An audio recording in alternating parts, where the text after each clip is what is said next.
Hi, my name is Peja San. I'm taking accounting 202.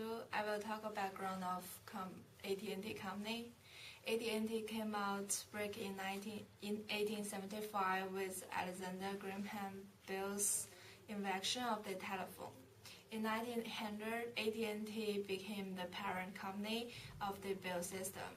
The Bell system at the time of transformation was the best telephone company. The company disbanded into 8 companies in 1984 because they were too much of a monopoly. Between 1984 and 1996, AT&T was a service and equipment company, doing well in the now competitive market.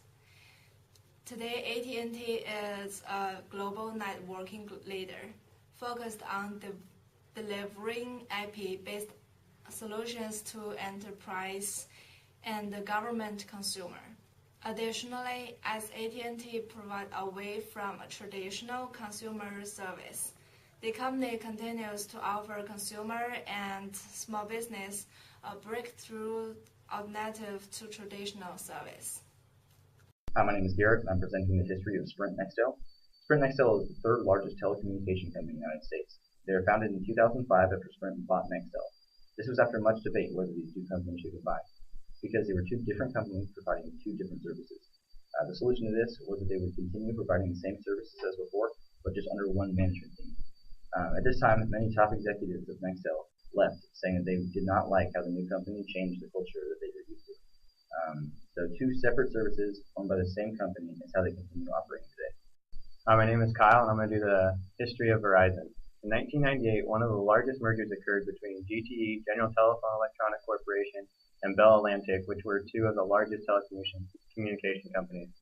The merge valued at $52 billion at one point. The new company was the perfect blend of long distance and data services. Within the same time frame, Bell Atlantic and a London-based Vodafone AirTouch agreed to create a wireless business. This new business became known as Verizon. Verizon launched in April of 2000. At the end of 2009, Verizon was serving 91 million customers nationwide and having more than 220,000 employees and providing services in more than 140 countries. Current ratio is used to measure the ability to pay current liabilities with current assets. The current assets divided by the current liabilities. The Sprint was best off in the category as a ratio of 1.27. AT&T had a ratio of 0.66 and Verizon's ratio was 0.78. The next ratio was the S-tax ratio. It's the cash plus short-term investments plus net current receivables divides the current liabilities. Sprint had the best ratio of 1.02, while AT&T ratio was 0.50 and Verizon at 0.51. The ratio means if a company could pay its current liabilities if they came to an immediate stop. Companies should try for a 0.9 to 1.0 ratio, which is acceptable in most industries. The inventory turnover is the cost of goods, so divided by average inventory. The higher the rate indicates the ease of selling inventory.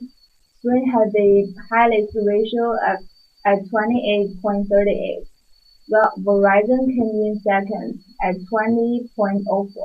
AT&T had the lowest inventory turnover with a ratio of 8.37. The next ratio is accounts receivable turnover. It is the net credit sales divided by the average net accounts receivable. The higher the ratio means the faster cash is collected. Sprint had also won this category with a ratio of 8.13. AT&T had a ratio of 7.93 and Verizon a ratio of 4.4. Sprint and AT&T are doing well in this area, and Verizon is not collecting cash as fast as its competition. The next ratio is a debt ratio. It is measuring the ability to pay long-term debt. It is the total liabilities divided by the total assets. The highest ratio means it is at the greatest financial risk. AT&T is the best off in this category with a 0.24 and Verizon at 1 and Sprint at 0.67. For AT&T, a ratio of 0.24 means the debt finances only a quarter of its assets, while the other 3/4 are financed by AT&T. This ratio is the times interest earned, which means the number of times operating income can cover interest expense. It is income from operating divided by interest expense. A high ratio indicates ease of paying interest expense, and a low ratio suggests difficulty. AT&T had the best ratio at 6.36, and Verizon close behind with a 6.28. Sprint is not getting enough operating income to pay for its interest expense with a ratio of negative 0.96. AT&T and Verizon could pay all of its interest expenses a little over 6 times with their operating income earned. This ratio determines the company's profitability. The rate of return on net sales is the net income divided by net sales. The ratio shows the percent of each sales dollar earned as net income. Verizon had the highest at 19.4%, and AT&T in second with 10.2%. Sprint is backwards with this percent at negative 9.4%. Companies want a high rate because the more sales dollars end up as profit. Verizon and AT&T are both doing well in this category, while Sprint is losing money in this. Next ratio is the rate of return on total assets, which is net income plus interest expense divided by average total assets. Verizon and AT&T are about the same, with 6%. This ratio measures the success in using the company's assets to earn profit, which means Sprint is not doing well, with a negative 1.7%. The rate of return on common stockholders' equity is net income minus preferred dividends divided by the average common stockholders' equity. This ratio shows how much income is earned for each dollar invested by shareholders. Verizon has the highest percent of 6.3, and AT&T in second with 2.9%. Sprint has a red flag to shareholders not to invest, because this percent is negative 13. Shareholders are losing money investing in Sprint. The last ratio used was earnings per share of common stock. This is net income minus preferred dividends divided by the number of shares of common stock outstanding. EPS is the amount of net income earned for each share of the company's outstanding common stock. Verizon has the best EPS with an earning of $1.71 per share. AT&T has an earnings of 49 cents, and Sprint has a negative 85 cents per share. Verizon and AT&T both earned money from investors, and Sprint is losing money from shareholders. After looking over the annual reports of these companies, we believe that Verizon is doing the best in the investor's eye. Verizon's return on net sales is 9% higher than AT&T's, which means more profit.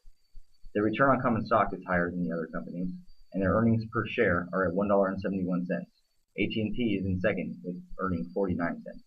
The higher the number, the better it looks to investors. Therefore, Verizon is doing the best going into 2010.